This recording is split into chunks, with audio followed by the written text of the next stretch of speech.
Sige, good morning once again. Welcome back, disciples. Morning! Morning! Kala ko walang magre-rep. Sige.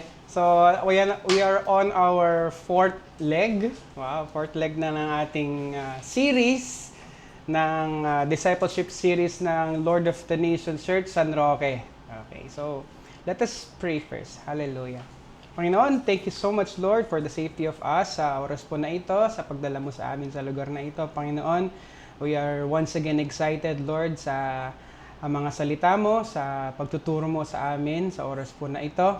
And may all of these things, Lord, ay tumimo sa aming mga isipan, mga puso't sa buhay po namin sila. Samahan mo po ako, Lord, as I teach sa oras po na ito. Mapurihan ka lamang, Panginoon, sa pangalan ni Jesus. Everyone say, Amen. Welcome back once again, disciples. And we are on our lesson number 3. Pangatlong lesson na natin for this series. Okay, so ang module 1 ay, ang title again ay The Beginning of Our Spiritual Journey.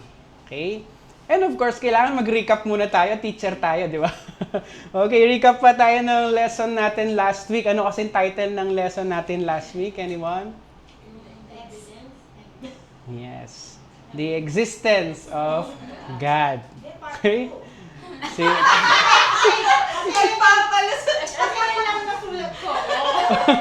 Okay, the existence of God. Okay? And of course, the three evidences na ating binanggit of God's existence ay, ano kasing tatlo na to? Creation, The creation, the Son, and the Word. the Word, and Jesus. Okay? The work of His hands through creation, the works of God, the Bible, the wonder of the Son, Jesus Christ. Okay, so creation, the Bible, and then Jesus Christ. Okay. Next is, I'll be asking which prophet foretold the Messiah's birth, lineage, and life details? Siyempre, bibigyan ko kayo ng choices. A. Moses, Isaiah, Daniel, or si Jeremiah. -5 sa card ang hindi nakasama. Sino po ba? Si Isaiah. Okay. Sana sinabi na. Ayan. Okay. So, si Isaiah po ang ating answer. And, Good morning. next. Good morning po. How many prophecies were fulfilled by the Lord Jesus Christ? Ilang propesiya? Letter A, 300 plus. Letter B, 900 plus. C, 30 plus. Or D, 100 plus. 300 plus. Sure po tayo. Meron ako napanood ng isang gabi, 360 plus daw sila. 360 plus. Pero syempre, dahil yan ang pinaka-roughly major na nakikita na 300 plus sila. So, 300 plus. Enumerate yung 300 plus. What do you see dito sa ating image sa screen? Ebat, si Ebat si Adan. Ano pa? Yung pusa. Asan yung... The creation. Lion po yun, lion. Yun yung hawak niya. Tingnan mo. Tiger po yun. Ay. Anong meron sa panahon na to? Summer yan, summer. The creation. Diba? Grabe, if we will be... Bitch daw yan, sabi niya. Try nating imaginein, no? Ganyan ng panahon, ganyan tayo. Oo, di ba? No, sa panahon natin ngayon, di ba? Wala kang pangangailangan na hindi mo makukuha, di ba? Tapos friendly ka sa mga lion. Di ba? Grabe. So, ang picture na yon, it depicts that there was a time when God and humans coexisted. Sa panahon na yan. Kasi lahat ng pangangailangan ng tao, provided, lahat ng mga animals, kasundo natin. Di ba? Walang nag-exist na, ano yung tawag doon? Harm or galit or parang yung mga animals towards us. Hindi sila galit, parang gano'n. Nakalimutan ko yung exact terminology. But there was a time, sabi ko nga, that God and humans coexisted sa oras na yun. No? Genesis 3:8 tells us that sa panahon na yon, God is walking in the Garden of Eden where Adam and Eve lived. So nasabi doon na naglalakad ang Panginoon sa Garden ng Eden sa oras na yon. Okay? Siyempre, since nandun ang Diyos kasama nila, nakakapag-usap sila, di ba? They also have the chance to speak directly sa Diyos. Grabe yun, di ba? But the question is, what changed the trajectory of what we are experiencing now? Bakit yung sobrang kasaganaan, sobrang wala tayong problema, what happened? Bakit nag-iba ang situation natin na na-experience natin today? Kumbaga, yung trajectory, pa ganun na pero biglang bagsak. Diba? Okay? Dati ganyan siya. Ang trabaho lang ng tao noon ay ano? Diba? Ano kasing trabaho ng tao noon? Magpangalan at mangalaga, di ba? Papangalanan niya lang lahat ng mga animals, tapos aalagaan niya. But then came the sin. Anong nangyari dito? Okay, kumain sila ng mansanas. Okay, so nagkasala sila. Okay? And then, anong nangyari? Sila ay pinalayas. Okay, dahil kumain ka ng prutas, ikaw ay lalayas. But, syempre, ang ating topic revolves around that instance, which is ito, and we call it the what? The sin, the first sin. Okay? Lesson 3 is comprehending sin. What do we mean by comprehend? Another term for comprehend po. Understanding. Okay? Pag iniintindi natin, okay? Iintindihin natin what is sin is. Okay? Ang unang-unang pinakakalaban natin, ang kasalanan. Okay? So, as we start unfolding this lesson, magkakaroon tayo ng fuller and deeper understanding of sin.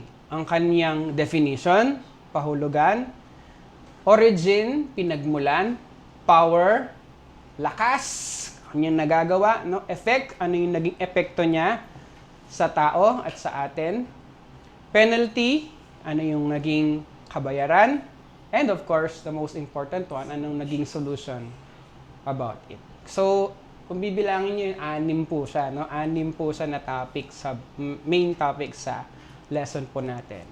To sum it all up, ang mangyayari sa ating lesson is we will learn that God had solved this problem. So, nasolusyonan ng Panginoon yung problema natin sa kasalanan. Through what? Of course, sa pamamagitan ng dugo ng kanyang nag-iisang bugtong na anak, nag-iisa na bugtong pa. Okay? Ang ating Panginoong Hesukristo. Okay? So, these are the lesson outlines or topics natin. The definition of sin, the origin of sin, the effects, penalty, power, and the solution for sin. I'll be making it up dito siguro sa dalawa kung kakayanin, kung hindi tayo magtagal. But tell me if medyo bombarded na kayo sa pinagsasabi-sabi ko. Okay, let us first define what is sin is. Can you give me some words? How do you understand po ang salitang sin? Or ano ba yung pakahulugan niyo ng sin? Bad. Then? Ay, di siya nakatingin. Marami. Example, violence. Violence. Ate says. Definition ng sin. Oo. Ano lang, own Pag nakita mo siya. Pag nakita mo siya. Kasala. Pag nakita mo siya, nagkakasala ka. S-E-E-N. Joke lang. S-E-E-N. Okay. Going against God. Okay. Tita May. Ano siya? Nakakasakit. Nakakasakit. Gab. Bad, very bad. Kahit anong definition naman nun, it doesn't...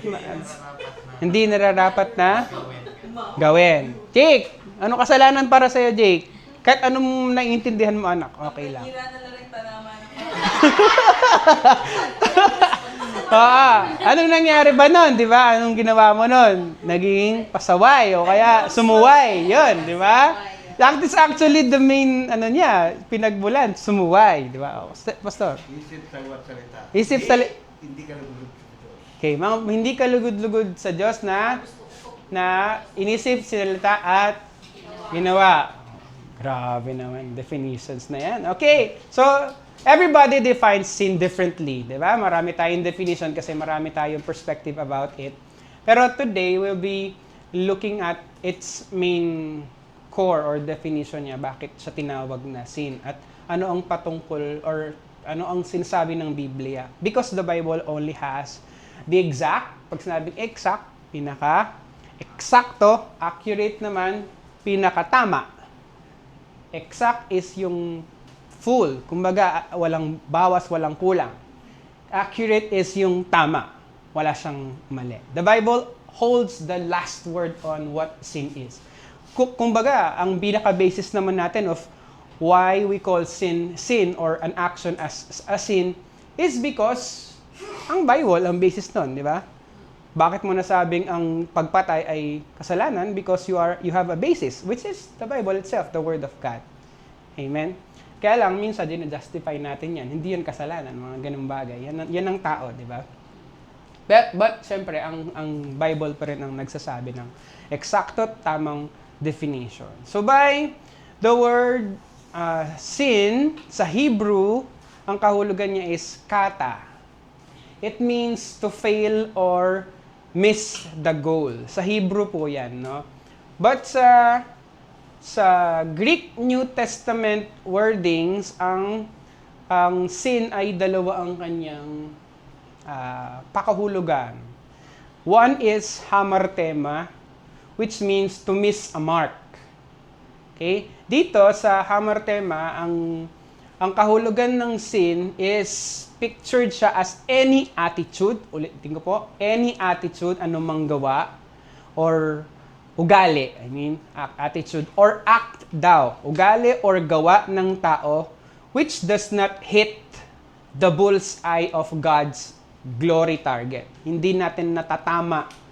Yung actions natin hindi tama doon sa God's glory target.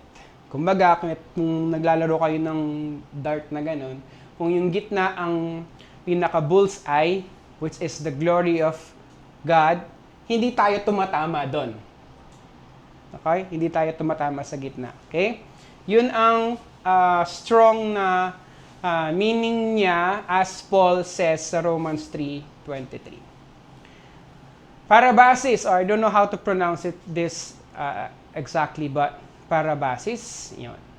This means to overstep a forbidden line. Okay? Para siyang isang linya na tinapakan mo, no?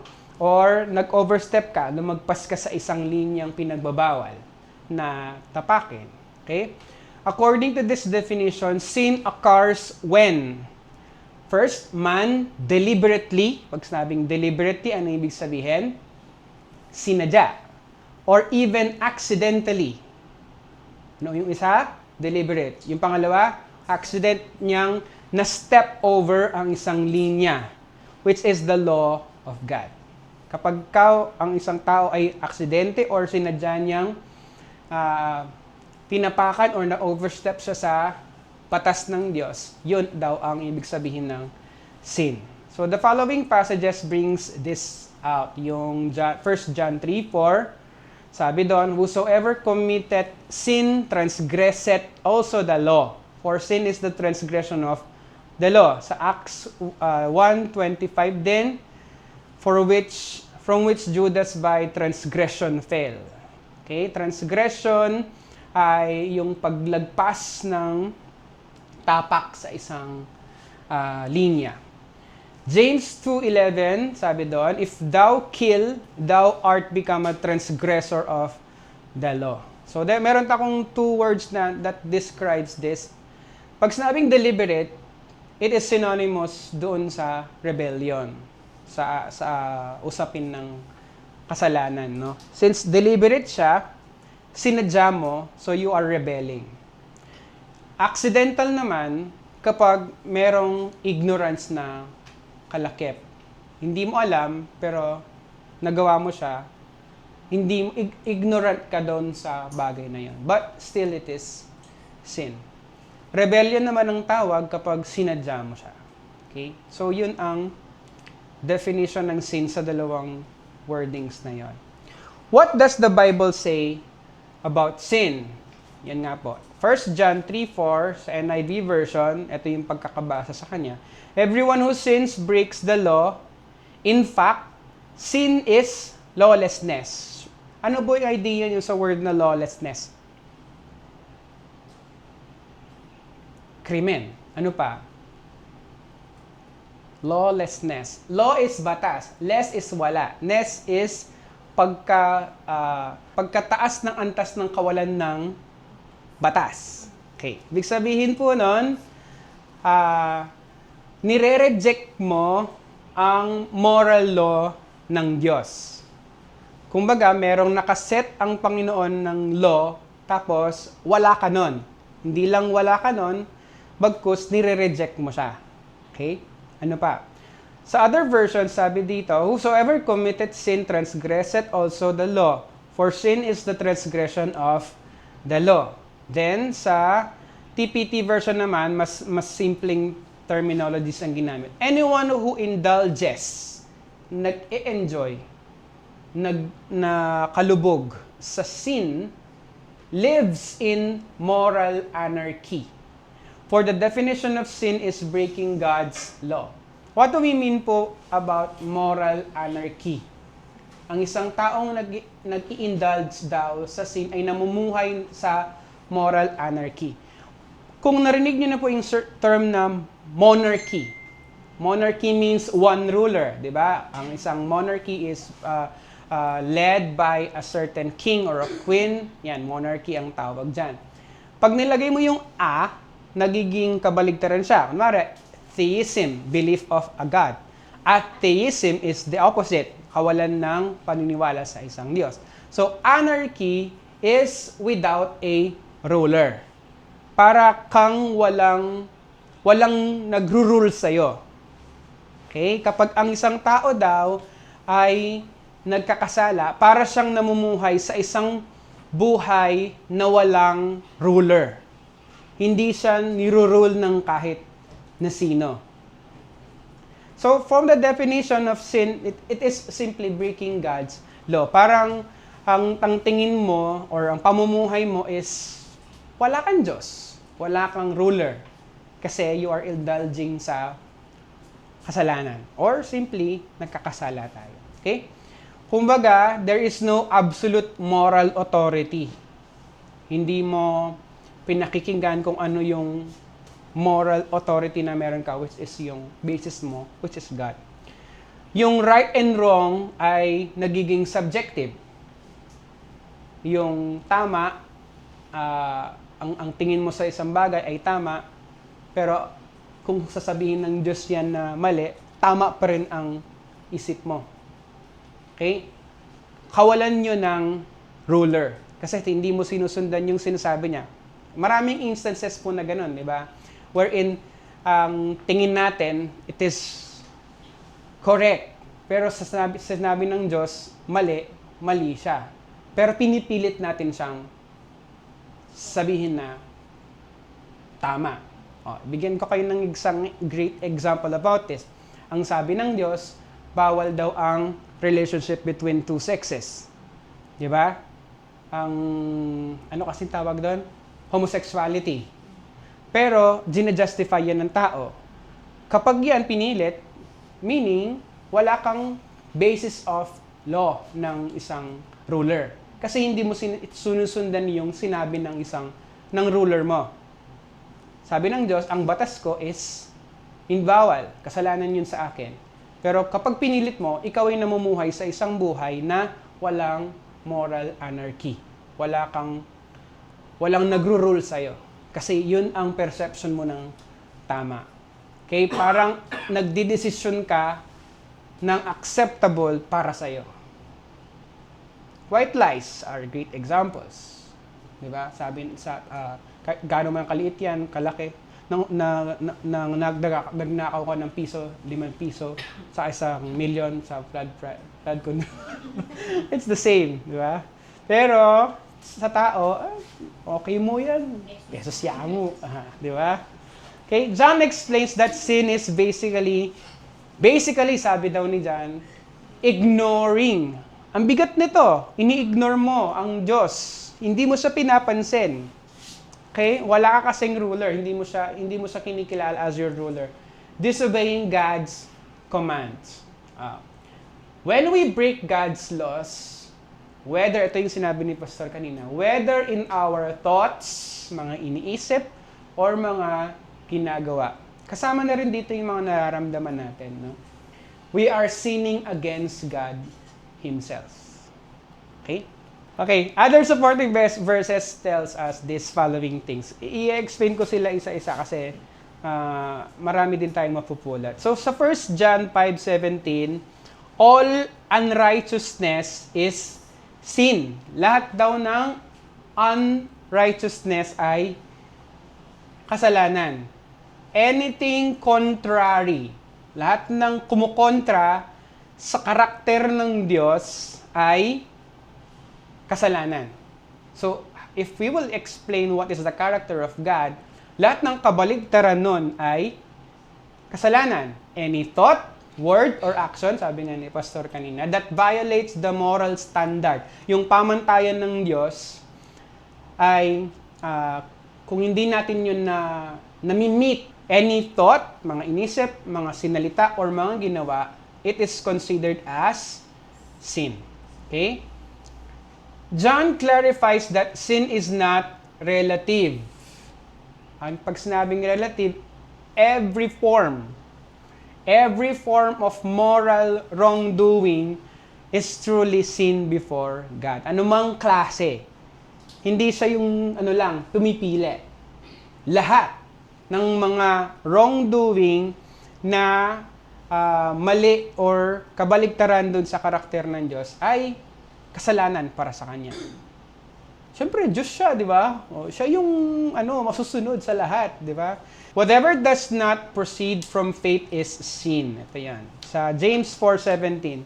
Therefore, to him that knoweth to do good and do it not, to him it is sin. Lahat daw ng mga bagay na alam nating mabuti, pero hindi ginagawa, ay considered na kasalanan para sa Kanya. Therefore, to him, kahit sino, na taong alam, knoweth to do good, alam kung ano ang gagawing tama, alam mo kung ano yung dapat gawin na tama, pero hindi mo ginawa or ginagawa, ikaw ay considered nagkasala. So, yun ang mga bagay po na dapat nating isaalang-alang kapag we tend to decide something or lahat ng mga situations natin sa buhay. Kapag alam natin na tama yung isang choice, tapos hindi natin ginawa yun, it is sin. Kasi hindi natin pinili yung paggawa ng tama. Next is, sa Romans 14:23, for whatsoever is not of faith is sin. Anumang bagay na hindi patungkol sa pananampalataya, yun yung directly niyang conversion sa wordings. Pero ang sinasabi dito about faith is about sa trust mo sa Diyos, acting with a clear conscience before Him, yung kapag sumunod ka, clear yung conscience mo about doing something. Okay? Confidence that what one is doing honors the Lord. Anumang bagay na ginawa mo na hindi nakalulugod sa Diyos, not of faith, hindi labag sa konsensya mo, ano pa? Labag sa pagtitiwala mo sa Diyos, yun yung three niya sinabi, no? Is considered sin. Yan ang sinasabi sa Romans 14:23. Okay? Kumbaga, if one person acts against their conscience, they are sinning. Sa Proverbs 24:9 naman, the thought of foolishness. Ano po kasi ang foolishness sa Tagalog? Kahangalan. Iba ang stupidity sa foolishness. There is a hairline of difference between doon. Yung foolishness, kahangalan, stupidity, mind the term, para kang bobo, ganun. Okay, yung stupid naman, yung foolish naman, hangal siya. The thought of foolishness. Ano daw ang thought of foolishness na sinasabi dyan? It tells us that ang sin o ang kasalanan, it doesn't begin sa actions mo. It begins sa inner thinking.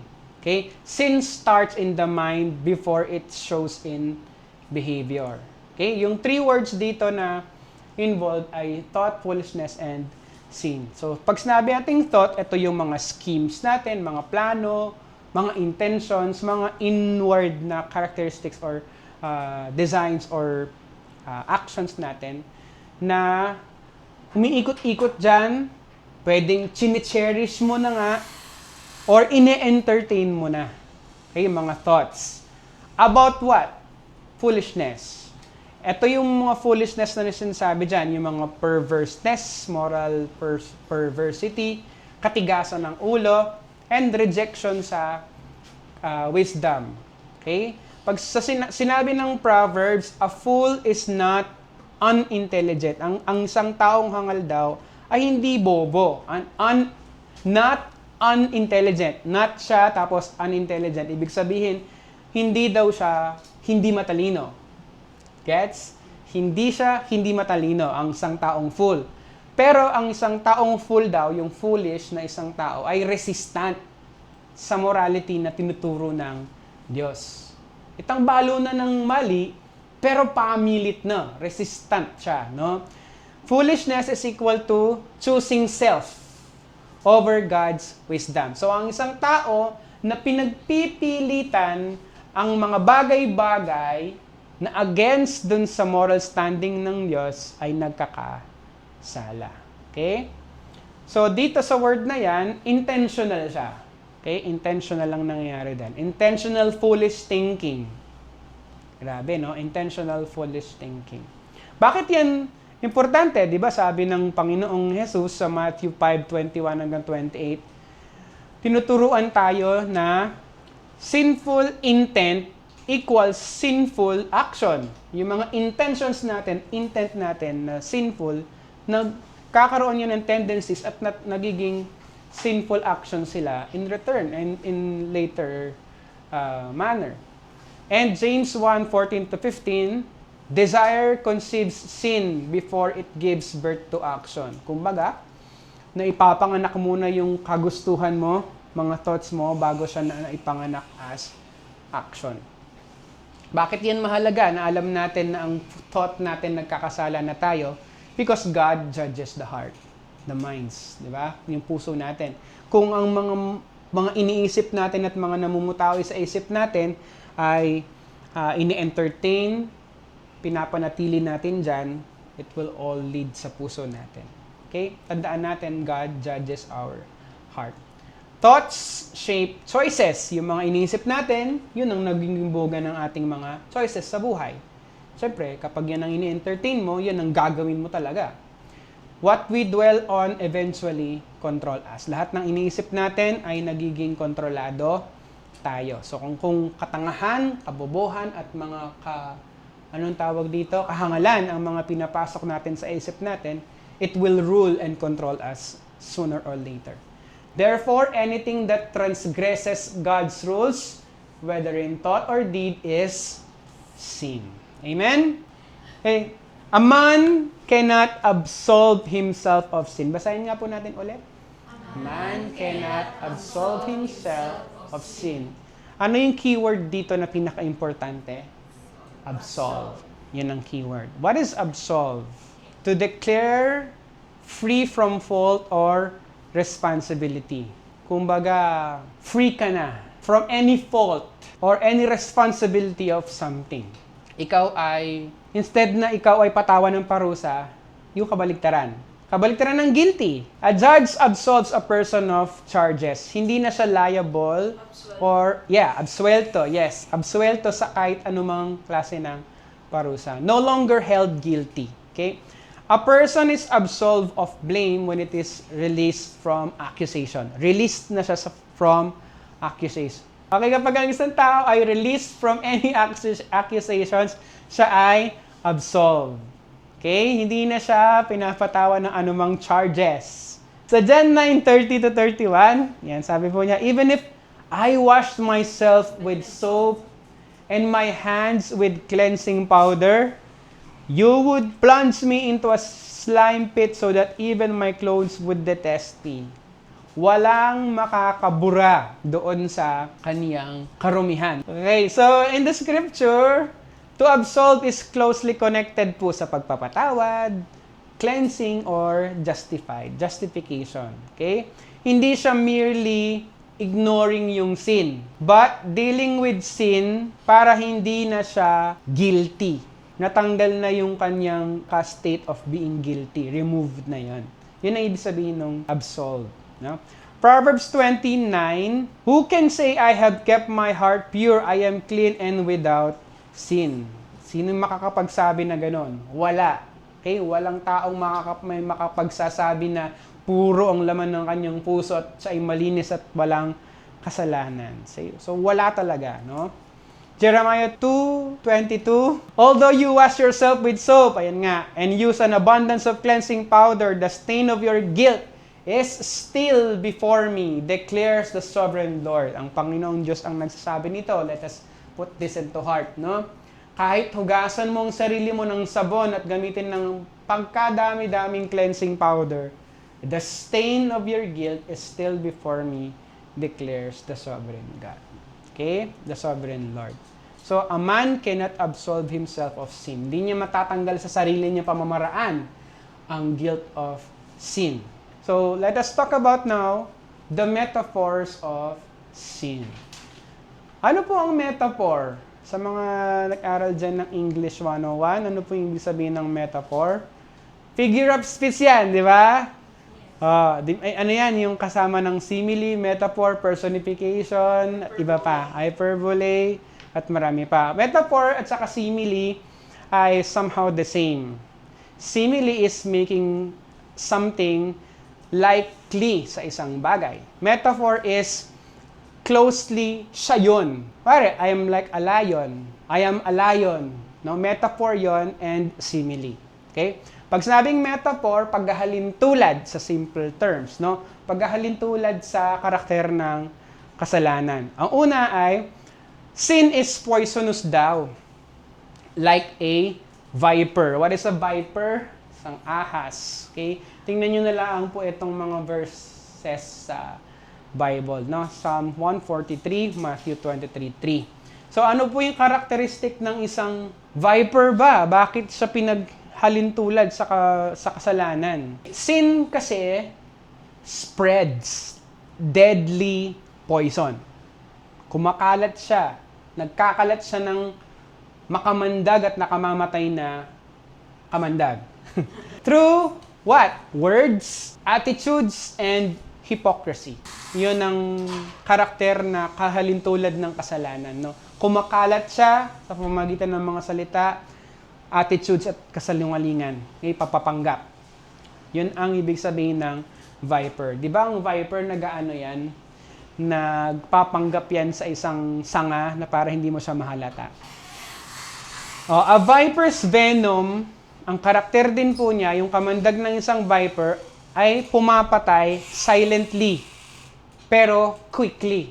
Kaya kapag papasukan ka ng kamandag ng isang ahas, hindi mo naman siya kaagad-agad mararamdaman. Pero kapag nag-kick in na siya, kalat na yan at maaaring mamamatay ka na, no? Quickly. Just like sin poisons heart, yung kasalanan, nagpo-poison yan ng mga puso, ng mga relasyon, mga communities, bago pa man makita at ma-realize ng mga tao, nandun na yung damage. Ganun ang klase ng karakter meron ang kasalanan. Okay? It brings deadly poison. Okay? Napo-poison ng mga puso, mga relasyon at iba pang mga komunidad na hindi natin namamalayan, andun na yung damage.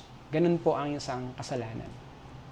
Number 2 is, sin is stubborn. Ano ba yung sabihin ng stubborn? Matigas ang ulo, katulad ng isang mule. Mule is a hybrid between a horse and a donkey. Mule ang tawag, no? Hybrid, ibig sabihin cross breeding of ng isang kabayo at saka isang donkey. Dahil doon, ang isang mule ay infertile. Ano ibig sabihin ng infertile? Hindi siya makakapag-reproduce. Siya ay malakas, pero unyielding. Yun ang characteristic po ng isang mule. A mule is known for refusing to move. Tingnan niyo po yung karakter niya. Hindi siya maapilit gumalaw. Okay? Because sin, katulad ng kasalanan, hardens the heart. Ano po yung ibig sabihin ng hardens the heart? Hindi na mapagalaw. Matigas na yung puso mo. Yun daw ang karakter ng kasalanan. Pinapatigas niya yung puso mo hanggang hindi na ma-move, hindi na magalaw. Katulad ng kabayong yan, yung mule na yan, sa sobrang tigas ng ulo, hindi na siya mapasunod. Making people unwilling to repent or listen to God. Ang kasalanan ay, ang dulot niya, pinapatigas niya yung ulo natin at nangyayari, we are unwilling to repent or makinig man sa Diyos. Katulad nito, kunwari ito ang Diyos, tapos hindi tayo mapilit dahil sa kasalanan, gagiging ganun ang ating mga karakter. Tumitigas na yung puso mo. Sino pang magsabi sa isang bagay na tama, hindi ka na makonvince. Ang isang mule po is known for refusing to move. Yun nga po, no? Kahit na hagupitin pa siya, kahit na masaktan pa siya, hindi siya napapasunod. Nagre-refuse na siya. In ancient times, people learned quickly that you cannot force a mule. Hindi mo daw mapipilit ang isang mule hanggat hindi niya piliing sumunod. So, tama naman, di ba? Merong mga pagkakataon sa buhay natin na napakatigas natin, hindi tayo mapilit. Sino po yung mga pinilit dito noon na pumunta sa church? Pero ayaw mo. Di ba yung ganon? Kasi babad tayo sa kasalanan. A mule pictures a person who meron naman siyang lakas, di ba? Palagay nyo, may lakas ba ito ngayon? Yes, powerful siya. Kaya nga hindi siya ma-move, di ba? Pero anong meron sa kanya? Wala siyang wisdom. May skills. May galing. Pero hindi mapasunod. Has the ability, pero without submission. Has willpower, but no obedience. May willpower naman pero in the different manner. May willpower na hindi sumunod. Ganun siya. Malakas, may kakayahan, pero hindi siya sumusunod. Sin makes a person unyielding toward God. Next po. Okay, what is cruel? Cruel pala, cruel. Cruel is malupit. Ang sin-driven power daw, yung lakas ng kasalanan, para siyang naninira without mercy. Cruel yon. Pag sabing cruel, without mercy. It destroys without mercy. Okay, bakit po inanintulad yan sa isang bear? A bear mauls violently. Naninira yan, no? Nangwawasak yan ng violent na pamamaraan. Sin does not simply harm. Hindi lang siya nag-harm. But it brutalizes lives, families, and nations. Tama? Next is, sin is destructive. Ano yung destructive? Mapanira, mapangwasak. Lalong-lalo na sa mga bagay na matagal mong binild, pero dahil sa kasalanan, naubos, nasira niya. Dahil sa kasalanan. Mga bagay na matagal mo nang binild, pero kinonsume. Cankerworm is etong mga to. Magkakapatid yan. Si locust, si cankerworm, saka yung isa pa po, yung mga grasshoppers. Yan. Pero pang isa, nakalimutan ko yung term. Pero parang uod din po yun. The Bible tells us those insects na parang Meron kang matagal na binild, pero minsan lang nilang isa-swept away because uubusin nila. Katulad ng mga uod na yan. Sin slowly eats away blessing. Unti-unti niyang tinatanggal yung mga blessing sa buhay mo, yung ligaya ng puso mo, the joy, and your purpose. Okay? And often leave nothing behind. Kapag nag-dwell tayo sa sin, yan ang mangyayari. Uubusin at uubusin yan lahat ng kasalanan. Para siyang cankerworm. Sin is unclean. Basa, like a wild dog.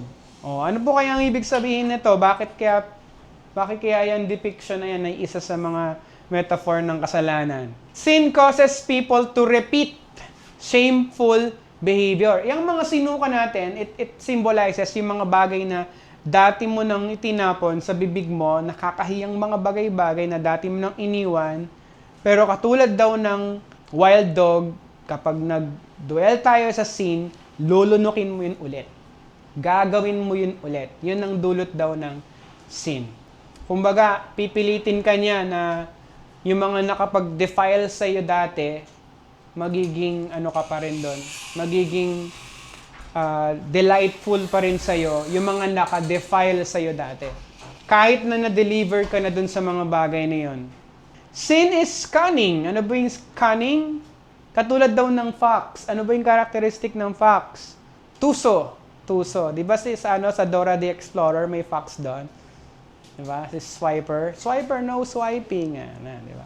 Cunning kasi siya. Kapag sa oras na makakapag-deceive siya or makakapag-manipulate siya, it operates. That is sin. Yun ang kanyang characteristics. It operates through deception and manipulation. Okay? A fox is sly, tuso, and strategic. Tama? Strategic naman talaga ang kasalanan, no? Sin rarely attacks openly. Minsan po, it disguises. Nagpapanggap siya bilang parang wisdom, pleasure, or necessity. Kaswelo ko mo ini, pero kasalanan na pala. Kailangan kita Kasalanan niya ganon. No? Next is, sin is fierce. What is fierce? Sin attacks the vulnerable when there is no protection. Kapag vulnerable tayo, sin will destroy us. No? Lalo-lalo na yung mga walang protection. Ang mga wolves kasi, they are in packs, di ba po? I-isolate nila ang isa. Ganun ang characteristics ng wolf. Kuwari, merong herd ng sheep dyan, tapos darating yung mga lobo, pikawa-kawa ni dala.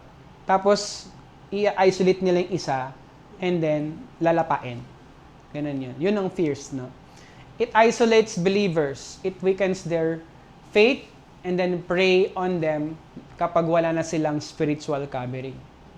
Ganun katindi ang kasalanan.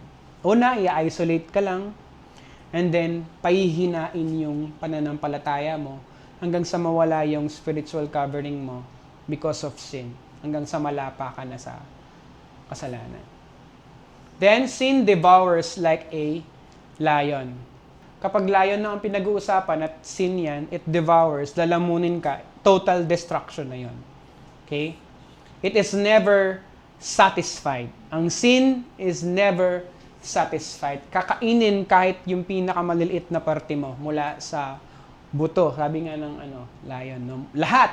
As in, it consumes everything. No? Your joy, your identity, yung pagkakilala mo sa Diyos, yung buhay mo mismo minsan. No? Lalapain ng kasalanan yan. Lalamunin pala, devours. Sin is filthy. What is filthy? Marumi, mabaho. Okay? Sin is filthy like a swine. Swine is a baboy, no? The verse describes, itong verse na to, people who were once cleansed, dating cleansed na, but deliberately, sinabi ko sa deliberate kanina? Sinadya. Deliberately returned to their former sinful ways. Kapag tayo ay nag-enjoy at gumawa pa ng mga marami pang mga kasalanan, para daw tayong mga baboy na bumabalik-balik doon sa pinaglubluban natin na putik. Kahit linisin mo daw kasi ang sang swine, mag-e-enjoy pa rin siya doon sa putik na kung saan siya tinanggal. Okay? O, yun po yung mga metaphors of sin. O, kaya pa po ba yung next topic natin? The origin of sin? Kaya pa? Thumbs up po if you are okay with it. Okay. Hallelujah. Okay, so medyo malalim pa po itong kasunod. So, bear with me. Okay? Ito po yung last natin, the origin of sin. Okay, so bago natin maintindihan kung ano yung ibig sabihin ng origin. Origin means pinagmulan. Okay? Let us try to think about muna, ano ba yung buhay nung wala pa si sin? Okay? Sigurado, meron na kayong mga ideas about this, no? Ano yung characteristics ng buhay natin noong wala pa yung buhay with sin? Anyone? Oh, Ben. Nung wala pa yung sin, be? Yung sin. Wala pa yung sin. Oo. Peaceful, be? We are free na makaduel ang Lord. Yes. Free to dwell with the Lord. Ate Kim, tita, Masaya. Wala kang guilt. wala kang guilt. Gab. About resources, Gab. Resources natin. Yes, punong-puno na blessings. Wala kang problema, di ba? Pastor. Yung ginagawa mo, dahil wala pang shit. Hindi mo lang kasalanan o hindi. Yes, wala kang alam na kung yung bagay na ginagawa mo ay kasalanan or hindi. Okay? Alam ba niya na may kasalanan or hindi? Wala, di ba? Wala siyang alam na may kasalanan at hindi. So, ano ba yung nakapagdala sa kanya ng pagkakasala? Yung kapasawayan niya, di ba? And ano yung kinain nga niya na bunga? Ano yung prutas na yon? Mansanas? Mansanas? Okay? Dapat alam natin yung fruit na yon. Kasi it revolves around the whole Bible. Bakit natin ba't tayo nagkasala? Yung prutas na yon, yung tawag. Knowing the good And evil. Okay. That is called the fruit, ang bunga ng kaalaman sa mabuti at masama. Sa English po, the fruit of the knowledge of good and evil. Siyempre, nagkaroon ka na ng kaalaman between good and evil. So, yung actions mo, you could identify ngayon kung ano yung good at saka yung evil. Kapag pinili mo yung evil, sinful ka. Tama? Oh. Now, nung kinain niya yon, nalaman niya kung ano yung mga distinctions of good and evil. Nakahubad pala siya. At marami pang mga kasalanang nag-brought about it. Tama? So, yun ang characteristics or ng origin ng sin because of that knowledge of good and evil. Now, before yun nakain ng tao, meron tayo nito. But it is the characteristics of God. We call this the word Zoe. Okay? Zoe came from the Greek term, or a Greek term po. That means buhay ng Diyos, nature of God, and eternal life. Okay? So sa New Testament, hindi lang po life ang ibig sabihin niyan, but not just physical existence. Hindi lang po physical existence ang ibig sabihin ng Zoe, but it refers to the way of life of God Himself. The highest, the fullest, and eternal kind na buhay. Okay? Sa Bible, tatlo yung klase ng life na binanggit. The bios, the psyche, tsaka si Zoe. Yung bios, yung physical life natin, yung livelihood natin, yan, buhay yan. Daily living natin, buhay yan. Psyche, yung emotions natin, personality natin, it talks also about life, di ba? And of course, Zoe, yung divine life, God's own life, and eternal and unending. Ang Zoe po ay ang buhay na nagmumula sa Diyos. Kung anong katangian ng Diyos, kung anong meron sa Diyos, kung anong nagfo-flow sa Kanya, at anumang klaseng reflection ng katangian ng Diyos ay tinatawag na Zoe. Yun ay na-impart sa atin originally. Amen? Noong tayo ay kinreate, ano ang ginawa ng Diyos? Hiningahan. Ginawa according to His image. Hiningahan. The Zoe life was intendedly given sa tao. Ulitin ko po intendedly, intention ng Diyos na ang buhay natin is with Zoe life. Yun ang intention ng Diyos sa humanity. Na nakashare ang klase ng buhay or klase ng nature ng Diyos sa tao. Siyempre, according to His image. Hindi ko lang to ma-point out, pero kung tayo ay given ng isang buhay na ganon, immortal din tayo, di ba? Try to think about it. Now, this is just my own perception. Siyempre, hindi ka mamamatay. Everlasting nga eh. Zoe life nga eh, di ba? Di ba? Glorified body pa, meron ka. Hindi mamamatay yan, sigurado. Hindi mo naman alam na may kapintasan ka, wala ka namang alam sa tama at mali, or good and evil, right? Everything that you do is okay sa Lord, sa Diyos, kasi walang definition of bad. Tama? So, Adam and Eve were created to live with Zoe. Okay? They share in God's life, presence, holiness, and fellowship. Grabing klase ng buhay nun, no? Hindi lang oxygen ang binigay sa atin ng Diyos, in-impart niya yung buhay niya. Okay? Zoe means living in union with God, not merely being alive. Okay? Hindi lang purely or mainly nabubuhay ka, but in union ka with God. Now, what happens when sin came? Nung dumating ang kasalanan sa tao, sa pamamagitan siya ni Adam. Si Adan, no? Adam and Eve chose disobedience. Ano yung rule na sinabi ng Lord? Huwag mong kakainin yung prutas sa gitna ng hardin, ang bunga ng kaalaman ng masama at mabuti. Pagkat ikaw ay siguradong mamamatay. But Adam and Eve chose disobedience. Okay? Now, the question is, ang kasalanan ba created by God? Hindi. But it entered through what? Human choice. Amen? Choice natin, kaya yan pumasok sa isip at puso't buhay natin. Okay? Why is Adam emphasized? Bakit siyang emphasized? Importante po ito. Bakit si Eva hindi emphasized dyan? Sin entered the world through Adam. Because Adam is the representative of the head of humanity. Okay? When Adam sinned, his nature po ay naipasa sa lahat ng kanyang mga descendants.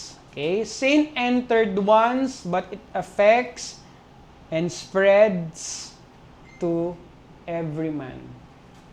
Pumasok ang kamatayan sa buhay ni Adan, at yon ay naipasa sa iba pang mga tao at lahat ng kanyang salinlahi. Yang mga yan are all bound to hell. Lahat sila, tayo, hanggang sa mga oras na to, we are all bound to hell. And even yung mga maipapanganak pa. Okay? Romans 5, itong verse 1 na ito, teaches that sin is not just something we do. Hindi natin yan, ang kasalanan po ay isang bagay na ginagawa lang natin. It is something that is inherited. Ano ibig sabihin ng inherited? Namamana, na ipapasa sa anak. Yan ang namana natin. Hindi porket gumawa ka ng kasalanan, ikaw ay tinatawag na makasalanan. No, we are makasalanan because tayo ay naipanganak bilang makasalanan because of the sin that is done from the original action of sin. Okay? Basa po. All are sinful from conception. What is conception?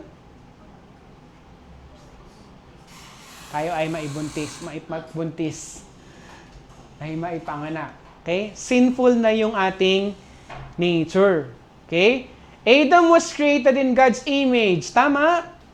Created siya in God's image. But after the fall, yung pagkakasala niya, Adam's children were born sa image ni Adam. Ano yung klase ng image na meron siya? Fallen. A fallen image. Okay? Sabi po sa Genesis 5:3, it shows doon sa verse 1 na yun that Adam passed on his likeness. Ang naipasa niya sa mga anak at kaapu-apuhan niya ay yung kanyang likeness. Hindi yung original perfection ng Diyos. Siyempre, nung nagkaanak sila, makasalanan siya. So, lahat ng mga maisilang pa ay makasalanan. What this means, we are not born morally neutral. We are born with the sin nature. So, pagkapanganak mo, mayroon ka ng nature of sin. Okay? Meron ka ng label as sin. Sinful.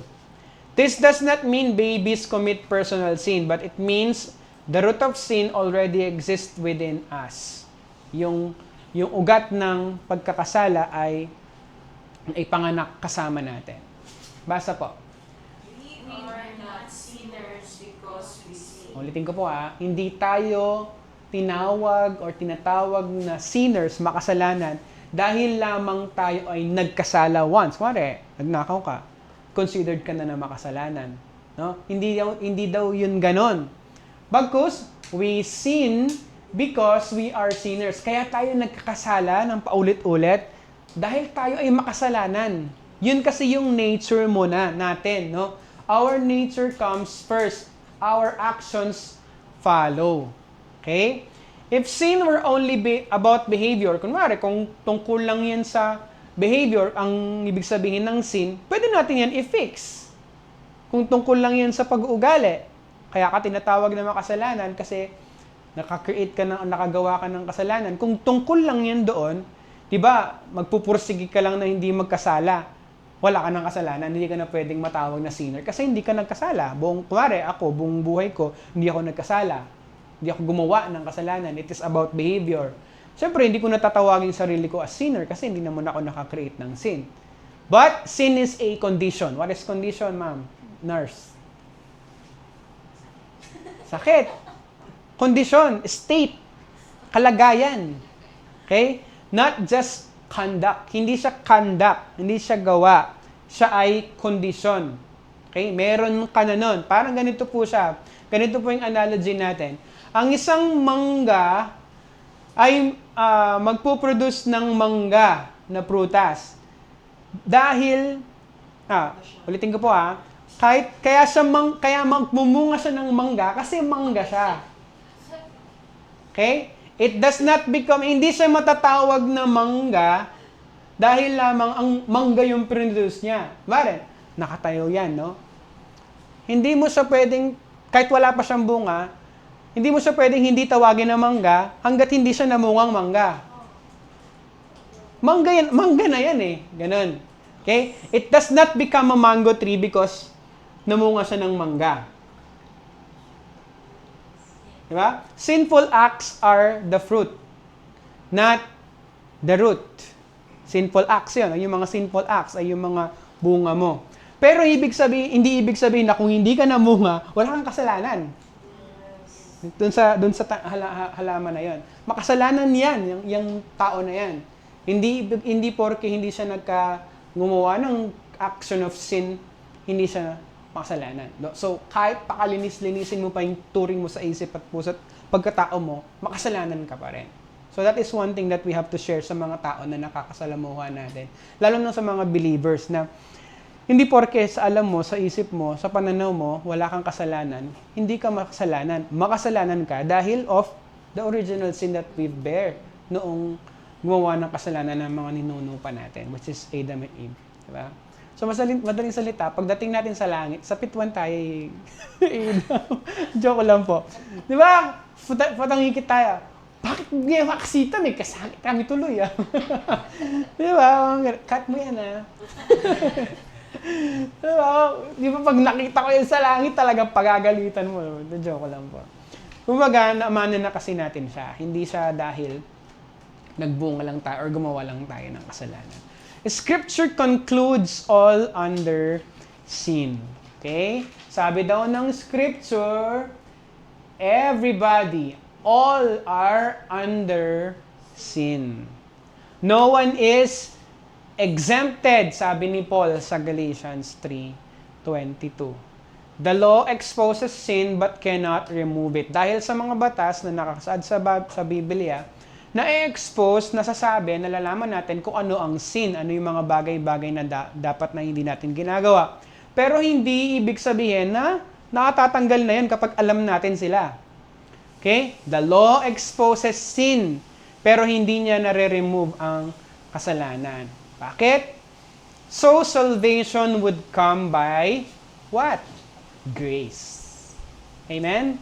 By grace. Not by works. Hindi po sa works ang salvation, but it is by grace. God allowed humanity to see its helplessness so that Christ alone would be our hope. Inalaw ng Diyos na makita natin yung helplessness natin, yung kawalang pag-asa natin, which is ito po, yung sinful nature natin, para maging pag-asa lang natin sa buhay natin ang Panginoong Jesus. Amen? No man is without sin. So ito po yung sinasabi ko kanina. Walang tao ang walang kasalanan. Ulitin po natin.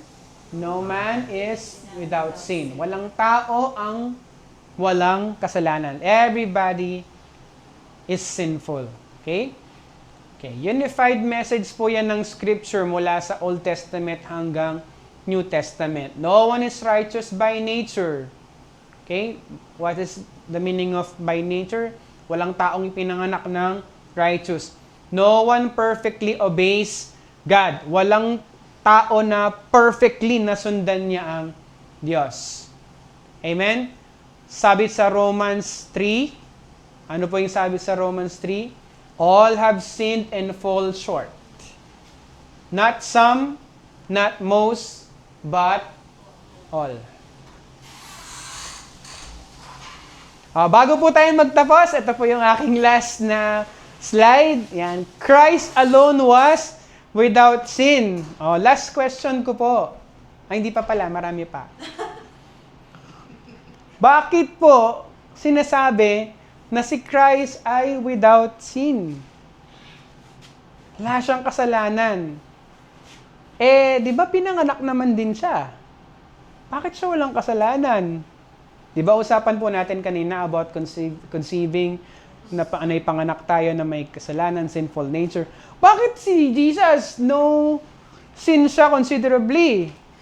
Christ alone was without sin. Kasi hindi siya galing kay Adam.